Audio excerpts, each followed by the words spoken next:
Hey, good Monday morning. This is the first Monday. I'm like 12 days past surgery that I have gotten up, put on clothes. Okay, they're stretchy pants, but they're still clothes. Put on a little makeup and I'm feeling more like a human. So the actual recovery from surgery is fine. I've just been battling migraine headaches. And so that's something that I'm trusting the Lord for, which leads me into reading Isaiah 41 this morning. And when I read verse 14, he says, "Do not fear, I will help you." Well, for those of you who may or may not know me, my mom died an early death. She was sick the last 10 years of her life. And somewhere in my young life, there was a trigger to sickness equaled something bad and long term. And so I am super duper healthy.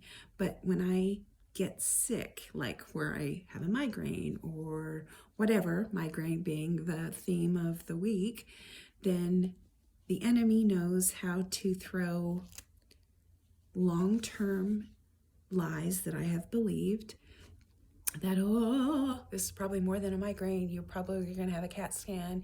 It's probably going to show a mass in your brain. You're probably going to die a slow agony. You get the picture. This morning, I took a walk. I walked 6 houses down and 6 houses back, trying to build up my strength and get oxygen into this brain so I won't have migraines. But one of the things I was just thinking about, and the Lord just really spoke to my spirit, is that the enemy is so smart. He's cunning, right? He's a big deceiver, big fat liar, but he's a bully. And if he finds something that works, he's going to use it over and over and over. So my trigger is, eek, I'm sick. I have a migraine. I feel like crap. Eek.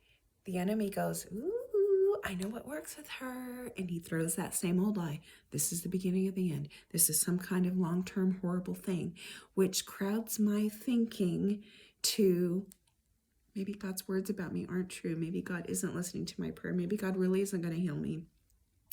And then I get into a spiritual tizzy.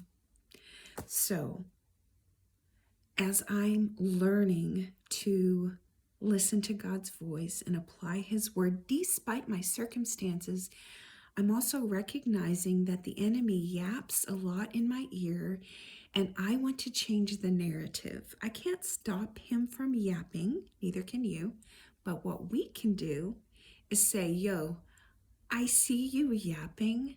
I know that you see my migraine headache as an instance to walk into my room with your evil swagger and tell me the same old lies because I've believed them for a long time. But enough.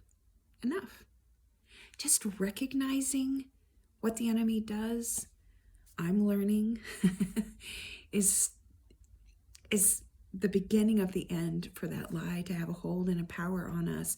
So as I was walking up my front door, I thought, Lord, thank you for revealing that to me. And he said, Christina, please assess how much do you believe the lie and how much do you believe my truth?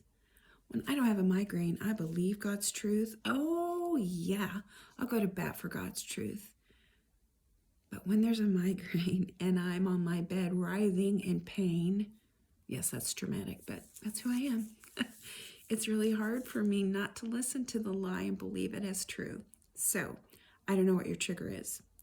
I don't know what the same old lie is that the bully, our enemy, throws at you every time you walk into that.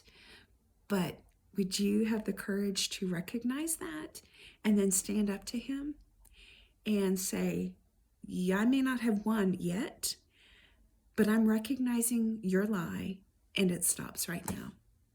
So if a migraine persists and I'm praying against that, and right now I believe that truth, that I'm healing.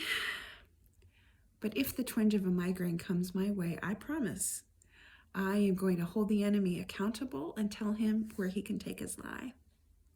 May you have the courage to do the same and be blessed.